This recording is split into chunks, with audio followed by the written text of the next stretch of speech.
Love isn't a blood test. It never has been. It's the version of yourself you choose to become for someone else, over and over, on the days nobody's watching and nobody's keeping score. I learned that the hard way, and I learned it from a 14-year-old boy who didn't even know I'd been keeping score for him the whole time. Not against him. For him. My name is Daniel Farrow. I'm 57 years old. I own a small commercial HVAC company out of Reading, Pennsylvania, 12 employees, 3 trucks, a shop off Route 61 I built from a 2-man operation 11 years ago. I'm not a complicated man. I fix things. That's what I do for a living, and it's what I thought I was doing at home too. Get comfortable, because this one is going to take you somewhere. Drop a comment and let me know where you're watching from.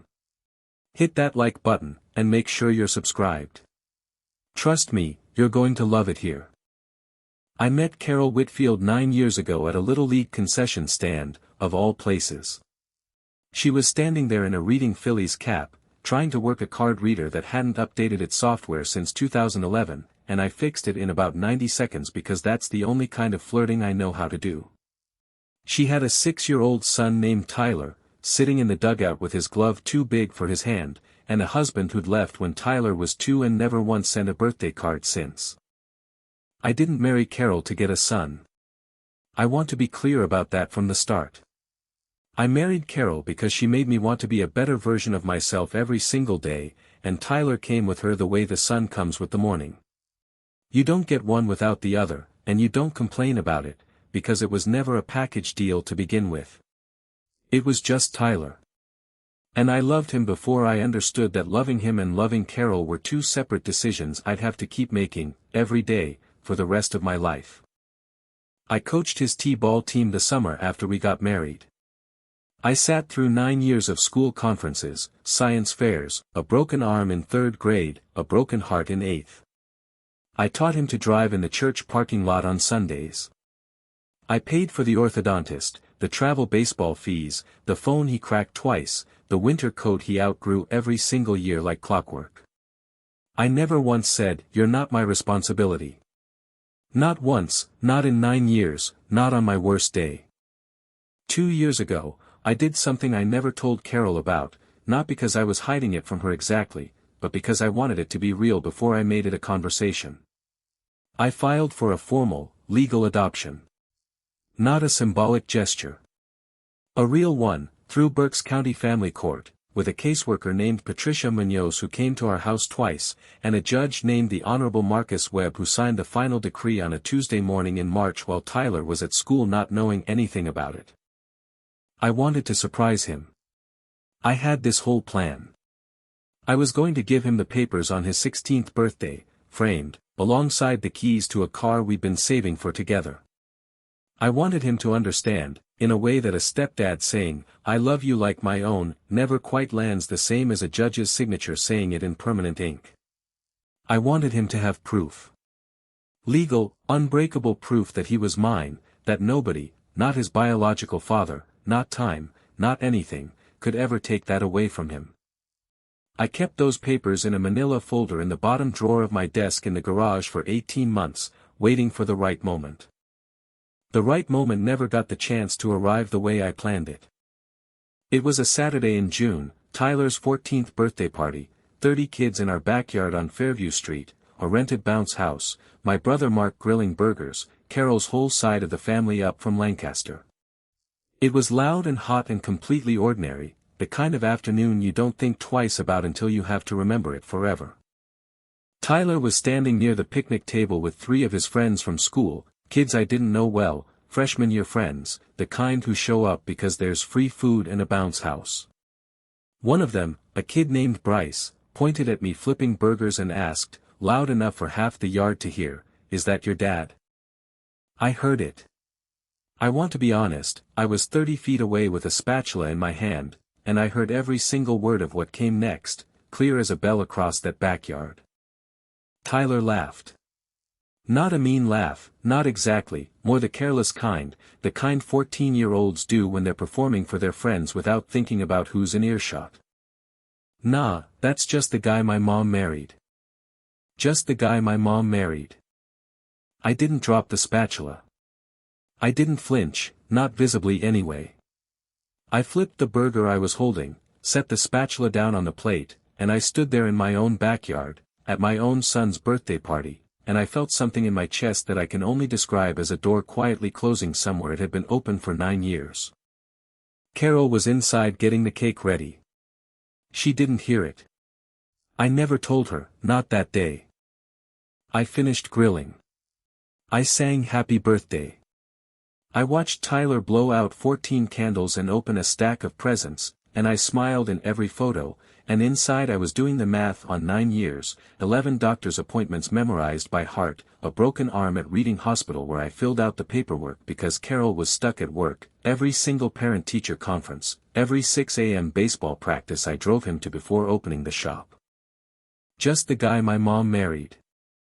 If you have been listening for a while, do us one quick favor. Subscribe. A lot of people watch without ever doing it, but it costs you nothing and it means everything to us. Hit the like button while you're at it and drop your thoughts in the comments. That night, after the last guest left and the bounce house guy had deflated the castle and driven off, I sat in the garage alone with the manila folder open on my desk. Adoption Decree, Berks County Court of Common Pleas. Tyler Andrew Farrow, formerly Tyler Andrew Whitfield. Signed, sealed, filed. 18 months old, sitting in a drawer, waiting for a birthday that had already come and gone without me saying a word. I sat there for a long time. I want to tell you I was angry. I wasn't, not really, not yet. I was something quieter than angry. I was a man rereading 9 years of his own life and wondering, honestly wondering, whether any of it had landed the way he'd hoped it would. My brother Mark found me out there around 11, grabbing a cooler he'd left behind. He took one look at my face and sat down across from me without saying anything for a full minute. That's what Mark does. He's the kind of person who lets silence do its work before he adds anything to it. "You good?" he finally asked. I told him what happened. Word for word. He didn't say anything for a while, just turned an empty beer can slowly in his hands. 14-year-olds say stupid things, he said eventually. You know that. I know that, I said. That's not what's bothering me. Then what is? I looked at the folder. 9 years, Mark. I filed for this 2 years ago. I've been carrying it around waiting for a good moment, and today I found out he doesn't even think of me as his dad in front of his own friends. Maybe I built the whole thing in my head. Mark leaned forward. Or maybe he's 14, and he's an idiot, the way we were both idiots at 14, and he has no idea what he actually has. Maybe. Danny. He used the name only my brother still uses. You didn't build anything in your head. I've watched you drive that kid to 6 a.m. practice for 9 years. I've watched you sit in a hospital waiting room for a broken arm that wasn't even your blood. That's not something you imagined. That happened. Whether he said something stupid at a birthday party doesn't erase 9 years of Tuesdays. I didn't say anything back. I just closed the folder. That's the thing about Mark. He never tells me what to do. He just tells me what's true, and lets me figure out what to do with it. Some people show up like that. Make a note of who they are. I didn't say anything to Tyler that night, or the next morning, or the morning after that. I want to be honest about why. It wasn't strategy, not at first. I genuinely didn't know what to say. What do you say to a 14-year-old who doesn't know he wounded you, using words he probably forgot by the time dessert was served? You can't punish someone for a truth they believe, even if the truth is wrong. So instead, I did what I always do when something's sitting heavy on my chest. I went to work.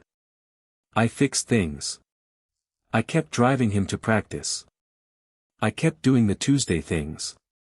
And underneath all of it, quietly, I started planning something else entirely. Because here's what I realized sitting in that garage. Tyler didn't say, just the guy my mom married, out of cruelty. He said it because, in his mind, that's an accurate description of a legal and biological fact. He wasn't lying. He just didn't know the truth had changed 18 months ago, and I was the only person in the world holding the piece of paper that proved it. I decided I wasn't going to correct him with anger. I was going to correct him with proof. The same way I'd planned all along, just moved up, and reshaped by what happened in that backyard. I called Patricia Munoz, the caseworker, the following Monday, mostly to ask a procedural question. Could the adoption be formally, publicly acknowledged in some way beyond the paperwork sitting in a drawer? She told me some families do a small reaffirmation ceremony, informal, no legal requirement, just a moment, sometimes with a judge present if the judge is willing, to mark it in front of family. I asked her if Judge Webb ever did those. Every so often, she said. If you ask nicely, and if the story means something to him. I told her the story. She was quiet on the other end of the phone for a second. Let me make a call, she said. 3 days later, she called back. Judge Webb remembered signing the decree. He said he'd be willing to do a 15-minute reaffirmation in his chambers, off the record, informal, whenever we were ready. Patricia said something to me before she hung up that I've thought about a lot since. Mr. Farrow, for what it's worth, I've filed a lot of these. Most people file them and move on with their lives. You've been carrying that folder around for 18 months looking for the right moment to make sure he understood it. That's rare. I told Carol everything that weekend. Not just the plan. Everything. What Tyler said at the party, what it did to me sitting alone in that garage, the folder, the 2 years of waiting for a moment that never quite felt big enough. Carol cried. Not the dramatic kind. The quiet kind, sitting at our kitchen table, hands wrapped around a coffee mug going cold. He doesn't mean it the way it sounded, she said. You know that. I know, I said. That's not why I'm doing this. I'm not doing this to punish him for one sentence at a birthday party. I'm doing it because he needs to know the truth caught up with what I already knew in my heart 9 years ago. She reached across the table and took my hand. What do you need from me? I need you to help me get him to that courthouse without telling him why. She smiled through it, wiped her eyes with the back of her wrist. I can do that. We told Tyler we had a family appointment downtown that Saturday, something about paperwork for his upcoming learner's permit, boring enough that a 14-year-old wouldn't ask a second question. He grumbled about it, the way 14-year-olds grumble about anything that isn't a screen, and got in the truck. Mark met us there. Carol's mother drove up from Lancaster. Patricia Munoz was waiting in the lobby of the Berks County Courthouse in a navy blazer, holding a manila folder that matched the one that had been sitting in my garage for 18 months, except this one had a fresh copy inside, the kind you present, not the kind you hide. Tyler looked around at everyone gathered in the lobby, confusion written all over his face. What is this? What's going on? I knelt down slightly, even though he's nearly my height now, because some conversations need you to physically meet someone at their level. You remember at your birthday party, I said, when Bryce asked if I was your dad? His face changed instantly. He knew exactly what I was talking about. 14-year-olds always know, even when they wish they didn't. Dad, I didn't mean. I'm not mad, I said, and I meant it completely, because by that point, standing in that courthouse lobby with everyone I loved gathered around us, I really wasn't. I need you to understand something. 2 years ago, I filed papers to legally adopt you. I've had the decree sitting in my desk for 18 months, waiting for the right birthday to give it to you. Today, Judge Webb, the man who signed it, is going to say it out loud, in his chambers, in front of everyone who loves you, so there's never a single question again. Tyler's eyes filled up fast, the way of 14-year-olds do when they're trying hard not to cry in a courthouse lobby full of people. I'm not just the guy your mom married, I said quietly. I'm your dad. Legally, permanently, on paper, in a court of law, in this building, today. That was true before you said what you said at the party. It's just true out loud now. He didn't say anything. He just hugged me, right there in the lobby, the kind of hug a 14-year-old only gives when every performance falls away and there's nothing left but the truth of it. While we waited in that lobby for the chambers to open up, Carol's mother, a woman named Ruth who has never once in 9 years minced words with me, pulled me aside by the elbow near the courthouse windows. "You know," she said, "when Carol first told me she was seeing a man with a toolbox and no kids of his own, I worried you'd treat that boy like a houseguest. Someone you're polite to because you have to be." "I remember," I said. "You asked me at Thanksgiving if I was in it for the long haul." "I did." She smiled, but her eyes were wet. "I was wrong to worry. I want you to know I was wrong." I didn't know what to say to that, so I just nodded, and she squeezed my arm once, hard, the way mothers do when words run out before the feeling does. A few minutes later, a court clerk stepped into the lobby and told us Judge Webb was ready. Tyler grabbed my hand without thinking about it, the way he used to when he was 6 years old crossing a parking lot, and we walked back toward chambers together, the whole family trailing behind us like a procession that had been 9 years in the making. Judge Marcus Webb met us in his chambers 15 minutes later. Older man, silver hair, reading glasses pushed up on his forehead, the kind of quiet authority that fills a room without raising its voice. He shook Tyler's hand first. "Son," he said, "I signed a piece of paper about you 2 years ago that I don't get to revisit very often. Most people never come back to tell me what it meant to them. I'm glad you did." He read the decree out loud. Tyler Andrew Farrow. 9 years of Tuesdays compressed into a single legal sentence, spoken out loud in a judge's chambers, witnessed by everyone who'd shown up to hear it. Carol cried through the whole thing. Mark stood in the back with his arms crossed, jaw tight, the way men do when they're determined not to fall apart in public and mostly succeed. When Judge Webb finished, he looked at Tyler over his glasses. "Any questions, son?" Tyler shook his head, then, quietly, "Just one. Can I call him Dad in front of my friends now? Like, officially?" The whole room laughed, the kind of laugh that breaks a held breath loose all at once. Judge Webb smiled. "Son, you could always call him that. You just needed to know the paperwork agreed with you."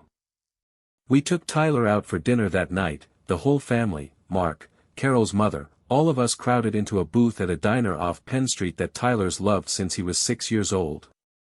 At one point, he looked up from his plate, quiet for a second in a way that wasn't like him. "I'm sorry about what I said at the party," he said. "I wasn't thinking. I didn't mean it like it sounded." "I know," I said. "You didn't need to apologize. You needed to know the truth. Now you do." He nodded slowly, and then, like the 14-year-old he still very much is, went right back to his fries like nothing had happened at all. But something had happened. Something had shifted permanently, in the good direction this time. A few weeks later, I finally did the thing I'd planned 2 years ago in the first place. I framed the original decree, the real one, the one that had been sitting in that garage drawer for 18 months, and I hung it in the hallway outside his bedroom, right next to the photo from his T-ball days, the one where his glove was still too big for his hand and I was crouched down next to him, showing him how to catch. He walks past it every single day now. I don't know if he stops to look at it anymore. I don't think he needs to. Some things you only have to prove once, as long as you prove them the right way, in front of the people who matter, with the truth standing where everyone can see it. Love isn't a blood test. It's a decision you keep making, quietly, on 1,000 ordinary Tuesdays, until one day the paperwork simply catches up to what your heart already settled a long time ago. Loyalty and love deserve a legacy. If you enjoyed this story, join our community by hitting that like button and subscribing for more real, raw, and family stories. I will see you on the next one.